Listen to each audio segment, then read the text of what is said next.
Welcome to the Journalism Innovation Podcast, where we bring you the most interesting perspectives and insights from media entrepreneurs and publishers at the heart of news innovation in Europe.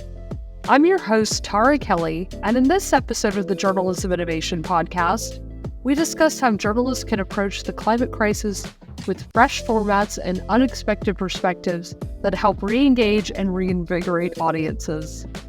To learn more, we sat down with Joi Lee, head of editorial at Earthrise Studio, and Robert Langkjær-Bain, joint editor at Imagine 5. The pair discussed the importance of shifting narratives with constructive and solution storytelling in order to tackle news avoidance and get people talking about the climate crisis.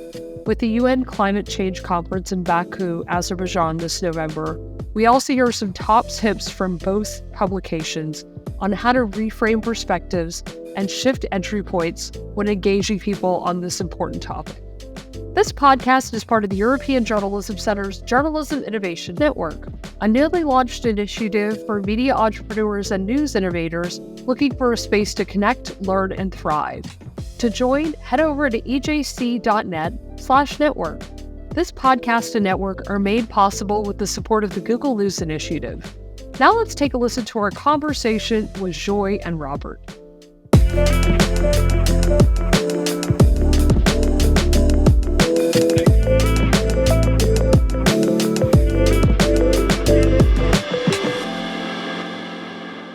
Joi and Robert, welcome to the Journalism Innovation Podcast. Thanks so much for both of you coming on today. Thank you. Thank you so much for having us. So I think what's probably interesting to start off with like your founding stories and both of your roles at your organizations, Imagine 5 and Earthrise Studios. Joi, do you want to kick us off? Sure, absolutely. So my name is Joi Lee. I'm the head of editorial of Earthrise Studio. And to give you a little bit of a backstory on Earthrise Studio, what we are, who we are, and how we came to be. So we are an impact-driven media platform that focuses all about how do we communicate and storytell around the climate crisis to a young global audience around the world in a way that inspires instead of deactivates. We started about 4 years ago during the pandemic, which I'm sure we all remember, very particular moment in time. And I think if we just go back to that moment in time, it was a moment where a lot of conversation, of course, was taking to social media as a public forum space. You had Black Lives Matter happening in the US, more and more social justice conversations starting to unfold. You had, wildfires raging around the world, and just in general, a lot more fear and anxiety. And so Earthrise was really born of a moment when really starting to connect the dots between all of these different intersecting issues, and really as a movement to try and bring human storytelling more into the forefront when it came to the climate crisis, and connecting it with, the individual stories and community stories around the world. And 4 years later, we've expanded to do more than just social media. So we did start on Instagram, but we have evolved from just everything from the very, very, very short form social media content, as well as campaigns, video series, short films and documentaries, and also feature-length documentaries. So that's a little bit of a spiel of who we are. But we're also like a team, of different creatives. I'm a journalist by trade background. I've worked in startup media as well as like legacy with Al Jazeera. But some of my colleagues, one has a background in climate science, another in filmmaking, photography. One is coming from an art background. So it's also really about how do we bring a interdisciplinary lens to a very intersectional issue. Fascinating. Robert? Yeah, so I'm Robert. I'm one of the two joint editors at Imagine 5. We have a lot in common with Earthrise, I would say. We started also in 2020, We're a climate storytelling outfit. We're backed by a philanthropic fund that was already doing a lot of activities in social investments around the world, and also wanted to do something at the level of trying to influence culture and using storytelling to try and drive behavior change. So that's what we're here for. And we've evolved a bit since the beginning. Back in the start, it was a broader focus that we had, and we've kind of narrowed in on just climate and sustainability over the years. That's our sole focus now. And everything we do is with a view to trying to inspire people to action, or trying to show people things that they can do in their lives to make a difference. Brilliant. Yeah.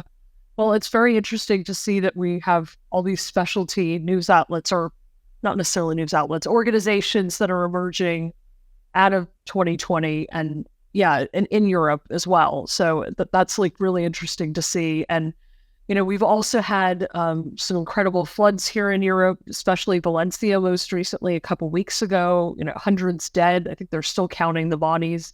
And Europe is becoming much more impacted by this, as we're seeing it's on our doorsteps, right? It's no longer just in the global south. And I'm just curious, from both of your perspectives, like, how can journalism inspire governments to actually take action, and not just in a reactive way, but like actually think about climate resilience and ahead of time? And yeah, both of you are specialized in this area and coming from outlets. I'm curious what your thoughts are.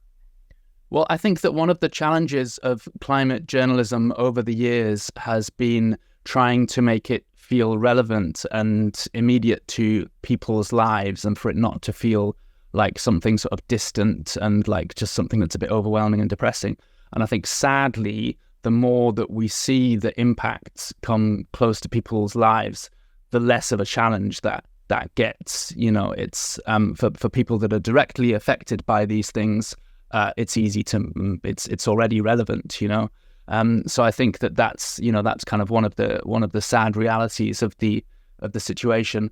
Yeah, I mean, in terms of influencing policy, our approach on that would be that we do that by influencing culture and influencing people. And something that we think about a lot is normalizing talking about climate, just trying to get people to talk and think about it, trying to get it into conversations about everything, and trying to talk about climate without talking about climate. We publish a story that's about music or football or food or something, and work in the angles that way. So that's kind of our approach, is to try and make it a normal cultural thing that people are thinking about and talking about, and so that they will then influence their leaders, because we know that political leaders are way behind public opinion on this. People all over the world are super concerned about climate everywhere, including in the US. 66% of people in the US, according to a UN survey last year, concerned or very concerned about the climate. And yet we saw what happened in the election this week.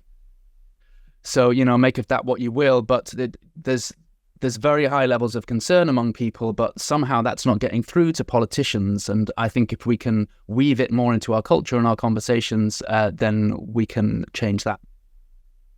Yeah. Joi, I'm curious what your perspective is on this. No, I mean, I think it's quite similar actually to Robert, and just want to preface, like, huge fan of what you guys are doing. I think there's a lot of parallels definitely between the type of work that we do, which is, of course, I think, influencing culture through the stories that we tell. And I want to reiterate that point. I think it's so important. There's a study, the world's largest survey on climate opinion was released this summer. It's called The People's Vote. And it surveyed, I think, I can't remember the number, 10,000 people around the world. But around 80% of people worldwide said they want more government action on climate. And I think that's really interesting, because to your point, Robert, governments will never lead. I think they will only ever go where they feel the people are leading them, and the people are speaking and saying that they want more action on climate. But I think where there's a gap is that people still feel quite alone, or on the beginning of their own journey, grappling with the climate crisis quite generally. I think people consistently underestimate popular support for climate action. So while you might have the majority of people saying we care about climate, they often feel more alone than the statistics might reveal. So in the US as well, 66%, 2/3 of Americans support climate policy, but they will I think one study showed that they think about 1/3 of Americans might support climate policy. And that gap is such an important opportunity for storytelling, because I think through the stories that we tell, we can help close that gap and say, hey, you're not alone. Other people also care about climate. Other people also want a transformation in our political systems. And I think once we start to build that momentum through the stories that we tell, then you can also build a cultural movement that will then feed up to the governments, who then realize, actually, yes, there is a massive, massive pressure to see this change. So yeah, while I don't think I think it's a work in progress, and hopefully, as devastating as it is to see climate change on our front doorsteps. I mean, to be honest, it's been happening for quite some time, right? And now it's becoming more and more visible. So hopefully we will see those ripple effects upwards into government.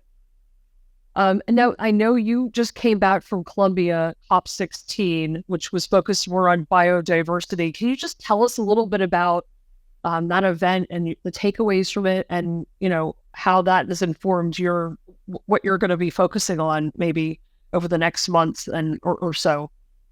Yeah, absolutely. So I just came back from COP16, which is the UN's biodiversity summit. It happens every 2 years. It is essentially like the lesser known sibling of the climate COP, which is often bigger and way more kind of covered in international media. It was really, really interesting to be there, because it was my first time at CBD COP16, and I wasn't the only one who was there for the first time. It felt like half the people that I had spoken to, especially from the kind of civil sector, the public sector space, and private sector space, people who weren't there to be in the negotiating rooms, it felt like a lot of them, it was their first time. It was like there's been a kind of shift in understanding, oh, wait, for the last few decades, climate change and biodiversity loss have kind of separated as two separate issues. And it feels like almost now we're kind of forking back together and realizing that these are very, very intertwined, and they're two sides of the same coin. And I think that also speaks a bit to the state of where we're at with climate storytelling, which is, it's changed quite a bit. And I'd be very curious to hear your opinion on this, Robert. But, a few years ago, not that many, young people were talking about it. It's exploded since, I think, in certain segments of younger populations, of understanding how important and integral it is to their future. And there was a lot of momentum around it. And then I feel like there's been a bit of a plateau and hitting a brick wall, because there's only so long you can continue to sustain the narrative of like, oh, we're screwed, we're screwed, we're screwed.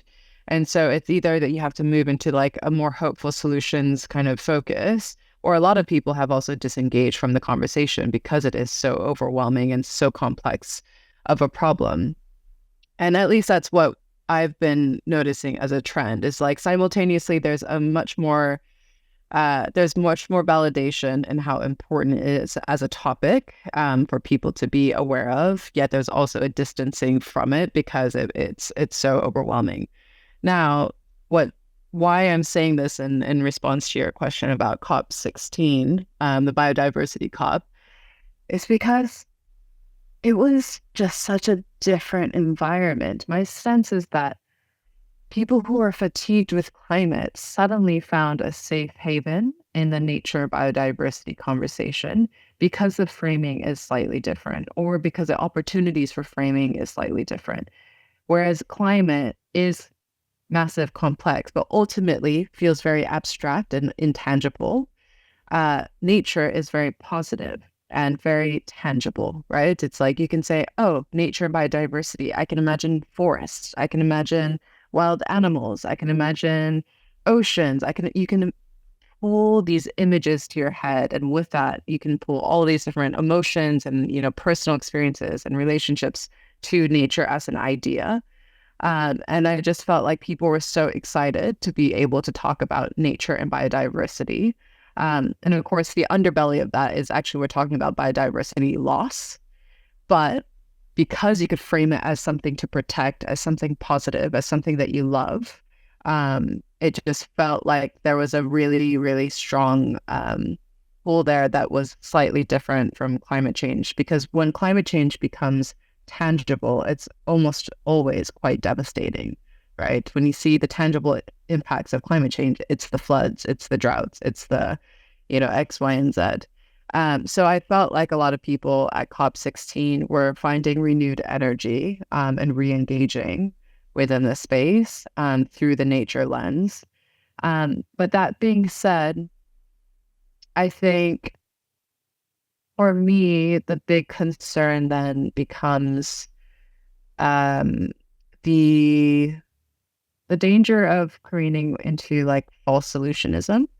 There was a lot of, uptick of like private sector coming in of saying, oh, right, like we can kind of engage with the climate biodiversity conversation through, I don't know, biodiversity credits or carbon credits.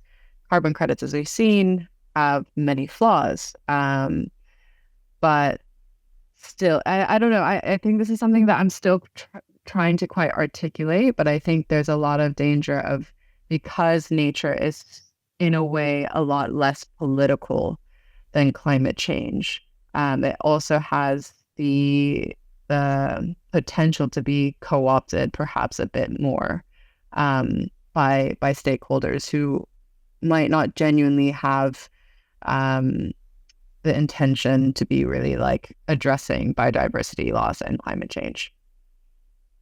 And Robert, I'm curious, have you covered COP16, or is this something that's on your radar at all?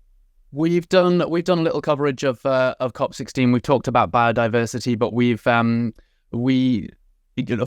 for our audience, we're trying to reach people who wouldn't have heard of it anyway. Ideally, we're in the way that we define our audience and in the way that we define sort of the task in front of us. It's almost like, well, if people have already heard about COP16, then they probably don't need our help. We would rather be trying to bring biodiversity to life in ways that would reach people that aren't keeping track of the UN summits on this. But yeah, we've done coverage of previous COP, climate COP a few times before, and there's always a lot of kind of debate internally about how we should do that and to what extent it's worth us being there, and what the right way is to make that right for our audience.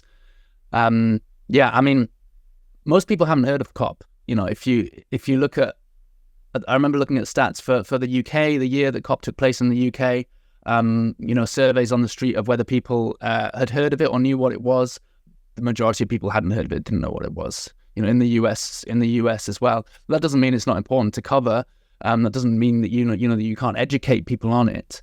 But it's just a kind of a reminder, I think, that we're going for a sort of very mainstream audience. We want to try and reach outside the climate bubble. So I think it's kind of a double-edged sword, and you need to we just have to be a little bit careful about how we approach it. It's interesting what you say, Joi, about the way that the climate conversation has evolved over recent years. Absolutely, I think people have become more. People are talking about it more. People are thinking about it more. But yeah, it's not a very nice topic to think about. I also see a lot of skepticism around positive messages around climate, skepticism about the message of hope, which I think has been quite fashionable for a few years, and we've sort of a little bit ridden the wave of that because that's a lot what we do. But yeah, you have to be really careful that you don't slip into greenwashing. That you don't slip into giving harmful organizations a free pass, or doing their PR for them. That you don't slip into lulling people into a false sense of security by making them feel like everything's okay. So we're pretty careful in the way that we frame stories that yes, they should be hopeful in some way, but it needs to, that needs to be active hope, not passive hope. You can have different kinds of hope. It shouldn't be the, oh, everything's fine, I can relax type hope. It should be the things will be better if I do something type hope. So that's something that we think about a lot and that we try to weave into our stories. In the aftermath of the election this week as well, I hear people saying, I don't want the toxic positivity. I don't want your sort of hopeful messages. In a dark moment like that. That's just not what people need. So I think there's a lot to be said for kind of seeing and acknowledging the more difficult feelings as well. And yeah, as much as I believe in positive messaging. And using that to try and drive people to change their behavior, you're always walking a bit of a tightrope, and you have to constantly be aware of what the conversation is and the culture is going on around you, and how your communication lands as part of that. And I'm curious, news avoidance is also a problem in this, right? And I'm wondering, how can we, as journalists, especially journalists who aren't necessarily in this specialist world of climate coverage, like how can they cover things like the upcoming COP that's happening? Like, what are some of the takeaways that you would like to see from legacy media? I mean, I'd like to see them do it more. I'd like to see them do more climate coverage, full stop. I think that would be a great thing. One of the things that really influenced my thinking about this was there's a great article a couple of years ago in the Washington Post by a writer called Amanda Ripley, and she was writing about news avoidance and talking about how she is a journalist, and lots of people she knew didn't like reading the news, and she talks about news not being fit for human consumption, was sort of how she describes it. And she said that the three things that were missing from so much news were hope, agency, and dignity. So hope, obviously the sense that things can be better. Agency, the feeling, giving people a feeling that they can do something and that their actions make a difference.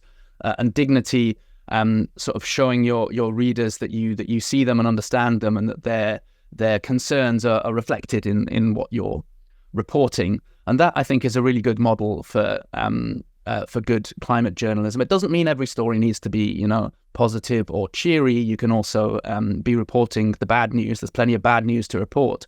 But I think somewhere in there, in mainstream climate journalism, there does need to be some kind of pointing to how things could be better, and some kind of pointing to how the audience can be part of that, and that you recognise their concerns. And I think a lot of that will come from local reporting, to telling climate stories through what's happening in people's towns and on their streets, and in the schools that their kids go to, or the restaurants that they like to eat at. What's happening to food supply, or the weather where they live, or there's infinite ways into it. But I think it's really important to make it feel relevant and hopeful to people's everyday lives. We should think about integration, not specialization. So if we're looking at newsrooms, so many different newsrooms have experimented in different ways, some of which have created their own climate desks and have one specific column that is fully about climate change. But I think what's also really interesting is the idea of dissolving that climate desk and having every reporter think about how to integrate themes of climate into the stories that they're covering, right? Because it is embedded in everything, and that's the kind of trick, that's the magic, and that's the devastation of climate change, is that it's everywhere in our daily lives, in our communities, in our societies, in our politics. When you ask people about the things that they care about most, generally the top three would be themselves, family, and health, right? And these are all things that we should be thinking about. So how does it impact your community, your ability to have a thriving life, and also your ability to have a thriving health, livelihood, et cetera, et cetera. And it's very interesting that you said that framework by Amanda Ripley. I haven't read that article, which I will do but I love the framing of the hope, agency, and dignity, because actually one of the framings that we also use with the storytelling we do at Earthrise is quite similar. It's one is diversity, second is agency, and three is community. When you don't feel that you can trust your government to take action, and you know that fossil fuel companies aren't being held accountable, but there are communities out there that are doing really, really important organizing work that has had ripple effects in their communities. So I think it's really important to be spotlighting that there is something different beyond just individual action, and might not be, and something that is still more tangible than, let's say, taking on the big governments and big oil. Yeah, that's something that we think about a lot as well. We have this Venn diagram up on the wall of the office with individual action and systems change, and of course there's an overlap. Systems change circle is much bigger, but they overlap. As a kind of reminder that yes, individual action is great, but it's not the most important thing. But the two do feed each other. Yes, systems are just made of individuals. And you need the two to make change happen. And I totally agree with what you say, Joi, about how newsrooms can deal with this as well, and sort of having climate expertise, across the board. I think we do need dedicated climate reporting, but I think we also need that expertise to be feeding into all of it. I was talking recently to a journalist here in Denmark from one of the broadcasters, talking about their website, and they used to have a little climate category tag at the top of the website alongside the other topics, and they ended up taking it away because not that many people were clicking it anyway. But if they just booked climate into all the other stories that they were telling about things that people really care about, then they found that to be more effective. I think also you need you need climate expertise, and you need people who are passionate and knowledgeable about that. But I also think that you really need people who aren't, because you're trying to reach this broad audience of people for whom climate is just one of many things to worry about. There's God knows there's a lot of things to be worried about, in 2024. And so you need to be able to get through to people, to speak their language, to understand what they know and don't know, what they care and don't care about. And so I'm really grateful to work with people that that sort of come from a background of climate activism and have that expertise and that passion, but also to work with people who don't, and who are from a more general communication background. Also some people who I work with who have backgrounds in marketing and advertising, and just have a very sort of pragmatic, very audience focused head on their shoulders, and you really need that sometimes. So yeah, I think that mix of expertise is super helpful. Totally. And I think that is so important, because climate is one of those things, as you say, that has so many challenges and barriers of entry to understanding. And I've seen that happen so many times, where people feel that they are not equipped, or feel afraid of entering that conversation because they feel like they don't know enough, or that they feel like they're going to be called out. And so it is, of course, so much of the onus is on us within the media space to, how do we make this something that is accessible and approachable and not so scary? So I totally agree with that it has to be something also easily consumable in a way. Yeah, that's a big part of our thinking too. That idea that everybody should feel invited to the conversation. Nobody should feel like they're not good enough, not perfect enough, or don't know enough to be talking or taking action on climate, because that's where the powerful people who want to stand in the way of action on this, that's where they want us. They want us to feel we're not perfect enough, and so we need to shut up. So that's the last thing that we want people to be thinking. We want everyone to kind of feel invited. And you talked a bit about diversity, Joi. That's super important in climate, because we know that the impact of climate change are worse for so many groups that are already marginalized, already under pressure, both within countries and globally. And it's that's an important part of the way that we approach our stories, is to try to reflect the diversity out there.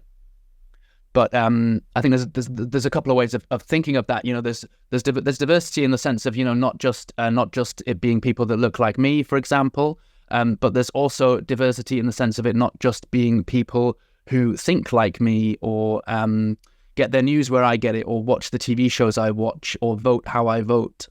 So I think that's really important as well, to be reaching across the political divide and to be getting into cultural groups who maybe aren't reflected very much in the climate sector, who maybe aren't part of those conversations very often, but it's going to affect them same as it affects everybody else, and they should be there in the conversation. I mean, you talk about climate activism, you talk about communities, and I'm just curious how both of your publications maybe work with not-for-profits and in this space.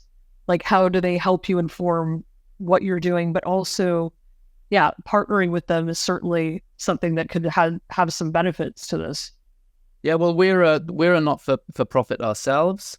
So when we work with other NGOs, it's often about us helping them to tell their story, us helping them to sort of passing the mic to them and helping them to get their message out. We also do work with some other non-profit media organizations sometimes, sharing stories, sharing resources, making photography available and things like that to let stories reach a wider audience. We've been working recently, for instance, with an organization called Wisdom Keepers, which is a sort of indigenous storytelling organization. We've worked with various non-profits to help them get stories out there. There's an organization here in Denmark that allows people to collectively buy up farms and turn them into buy up farmland and turn them into regenerative farms. We did some work with them a few years ago. But it's probably a bit different from the sort of model that most media organizations would have, because we are a non-profit ourselves, so it's a different relationship. Yeah, for us, I mean, we are doing stuff with Global Witness, human rights, anti-corruption organization based here in the UK. And I think what we like to think about, I mean, the first question is like, how can we be of service to the conversations that need to be had and to the organizations that are doing the work? Because ultimately we're also a platform, and we think about how can we best utilize our platform to connect the people who have the mic or who have something to say to the people who are interested in hearing that. And so, for example, Global Witness has incredible teams of investigative researchers and are doing the type of investigative work that we don't have the capacity to do as an extremely small team. So recently they release an annual report every year that looks at the threats against environmental and land defenders around the world. And they collect statistics and data on the different types of threats. So that could be anywhere from assassinations to legal action. And kidnappings. So we worked with them to think of creative ways to kind of break beyond their own audiences. And I think that's a very classic model, right? It's like you have something really important that you want to share, but your audience is already well aware of this. How can we break out, to different audience groups and break out of our little echo chambers? So often we try to act as that conduit. I think a lot of organizations that I imagine you'd see this too, Robert, is that more and more organizations are, of course, realizing that climate is something that they should be talking about. Not a lot of people at this stage, I think, feel like they know how to talk about climate. So they might come to us as well to help them understand how to frame climate stories in the most kind of possibly engaging way. And then again, use our audience to talk about these things. We also did a partnership with Oxfam earlier this year, and they don't typically, they have a very engaged audience, but their audience don't go to Oxfam for their climate news reports or for their investigations or their reports, but they have been doing a lot of investigations around climate and fossil fuel companies, etc. So we did a 5-part series with them looking at how do we introduce basic concepts around climate. So how does climate intersect with gender? How does climate intersect with class? How does climate intersect with colonialism? So that their audience could be more introduced to the climate angle, and our audience could be, introduced to also the network that Oxfam has of different researchers and experts and scientists, and as well as activists. So I think there's often a two-way street, but often it's about sharing audiences and different resource pools. And I mean, the Journalism Innovation Network, this is part of the podcast, and we don't just look at sort of innovative storytelling, but we also look at like sustainability from a financial perspective. And I'm just curious, what advice both of you have for organizations that are maybe trying to start up and go into a specialist area like climate? What are some of the learnings that you've both had since you're you're a not-for-profit at Imagine 5, but Earthrise Studios, I'm not sure if you're a publication or for-profit. You're for-profit. Yeah. So maybe it'll be interesting to hear both of your perspectives on like this, if you are going to kind of do a startup in this area and focus on these issues. I know you kind of have slightly different missions, but and backgrounds, but I'm just curious what your advice is. You need to make connections outside of the climate space, and you have to build a bridge, understanding how do we get one audience from here to the other. We talk about Trojan horsing all the time, and I think it's quite similar also to the mission that you guys have at Imagine 5 is we can't just stew in the same circles over and over and over again, because frankly, that will be the death of the movement and that will be the death of the narrative. So I think if you are wanting to start something up within the climate space, you have to map out worlds that are seemingly so not connected, and you have to draw a bridge between these two and find unexpected connections, because that will keep things fresh and interesting and also keep things moving. The most dangerous thing you can do is just say we're only about climate and we're going to stay in this bubble. Yes, you can continue to stay in climate, but you have to be finding new ways to keep evolving, and you can only do that if you're reaching way beyond your comfort zone or beyond your industry. Whether it's like media saying if we're filmmakers or journalists, don't just collaborate also within the same sector. Think about, how do we collaborate with scientists? How do we collaborate with artists? How do we collaborate with chefs? How do we collaborate with musicians? Or if you're talking about climate, then how do we connect that also with different issues? Maybe not that, it doesn't have to be about sectors. It could also be about different issues. So we think about abortion. Is there any way that we can link abortion to climate? So just continuously trying to connect dots between things that you don't think have a connection, because I think that's probably where the most surprising things will appear. And I think that can still also be applied to the startup mentality of having to stay fresh, because things are moving very, very quickly. Yeah, I think it's good advice. I mean, we've been lucky in the sense that we've had funding behind us since the start. So that's not something that we've had to kind of fight for, and we've had a little bit of freedom to experiment and to sort of work out where our place is. But in terms of kind of building an audience and making an impact and delivering on our goals.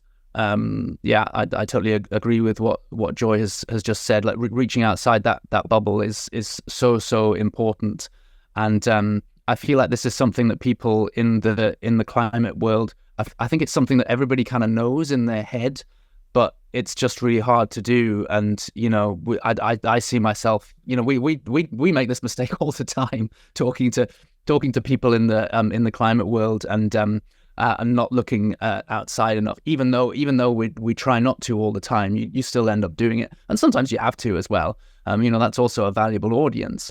But it's so important to also look beyond that if you want to build something valuable and worthwhile. And I think that takes real focus and real skill, because it's so much easier to talk to people in the climate world, because they're really into it. and they're really receptive and they really respond, and you know them all. They're all your friends and they respond to everything that you do, and it makes you feel great. But it's harder to reach those harder to reach audiences. It takes more work. You have to think harder. You have to be more creative. But that's the real challenge for almost any organization in that space. And I hear people in organizations like ours say that all the time, and yet we all still find it hard day to day. Totally. It's so difficult to do that. I completely feel you. But we still have to keep trying, right? Yeah, absolutely. Still have to keep trying. It's a hard question, though. I know. Well, it just suddenly occurred to me. I'm like, maybe we should ask about the financial viability of all this. Sorry to throw you all, but I think it would be great to end on sort of what are your final hopes for the journalism industry when it comes to covering climate, especially as we head into Baku in, I think, the next week or so.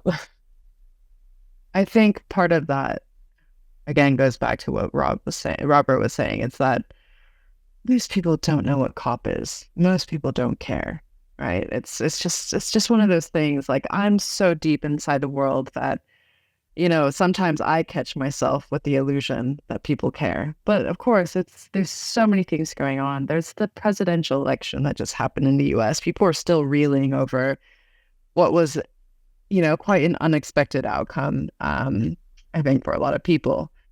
I think it's okay to also not mention COP explicitly. I think the strategy for most organizations should be not to be talking about a climate conference, but rather about the issues that are so key to the climate conference, right? So, one of the biggest things that is going to be talked about this upcoming COP is about finances and a loss and damage fund, and how can, we finance, or how can we see, the acting of the more industrialized nations in supporting the climate adaptation and mitigation of countries that are most impacted by climate change. There's a million different stories there. If you go into the micro, there is so many different stories there. So I would say it's about finding what those stories are and reporting on that. Yeah, I agree. I think like we talked about earlier, kind of taking climate out of its little box is really important, and just making sure that it runs through everything. Making it relevant to people's lives is super important, and showing people solutions and things that they can do. Asking the question of, okay, so what now? What are we gonna do about it? So much of the news is just like, here's some more horrible stuff that happened. Here's some more stuff that's wrong, and I think we also need to be showing people, okay, so what do we do then? It's bad, so. What do you want me to do? I would love to see more of that. I would love to see fewer of these stories that say, like, oh, look at this really hot weather we're having, isn't it nice? Or look at this really hot weather we're having, how great for hotel owners in Northern Europe. Or that sort of thing really does my head in. I feel like we should be past that now. Yeah, and just more stories that make it relevant and relatable to people. I think also I would like to see, more examples of,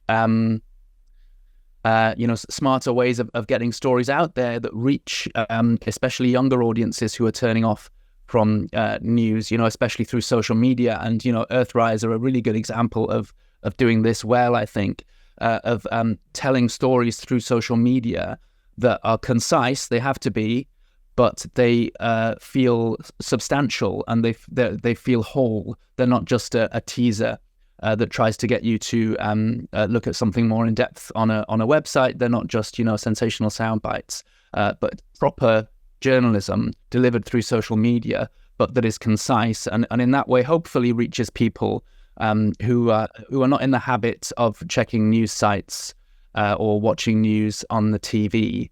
And maybe who don't like news. It's a different way of getting through to those people, which I think is really important.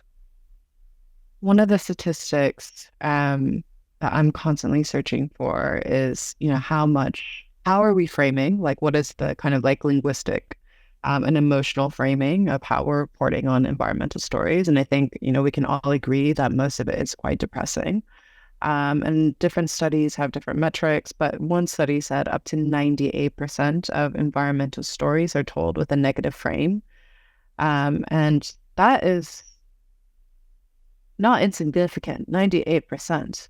And when I look at, for example, Earthrise's audience, which is, we focus on a young audience under the age of 35. We have 75% of our audience is under the age of 35.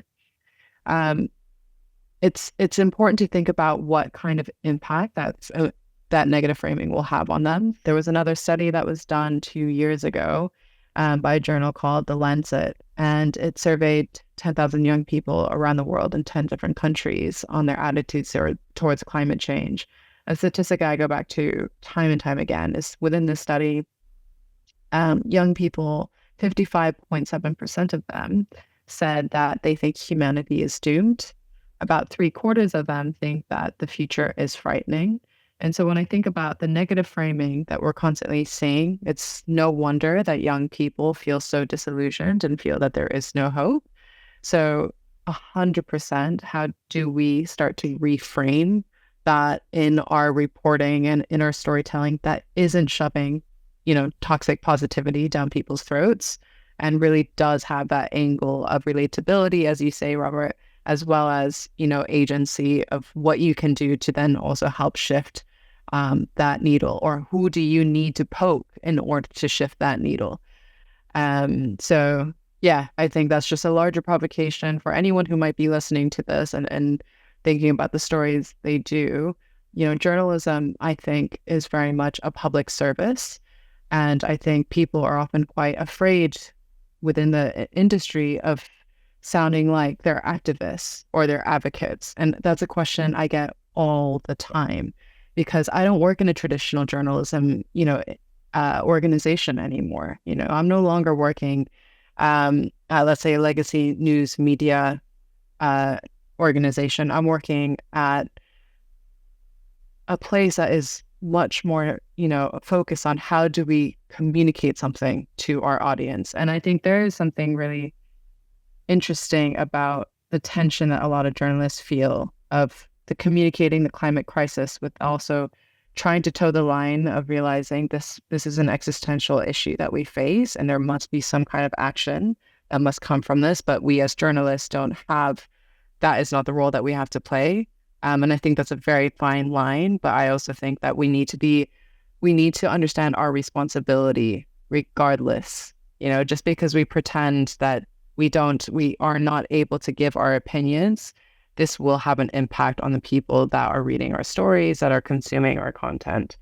Yeah, it's a real shame that it's been so politicized, and the journalists feel that way. I think about stories if you're doing stories in health, nobody asks whether you're on the side of more people surviving or not. Or if you're doing stories in crime, nobody asks whether you're on the side of the perpetrator.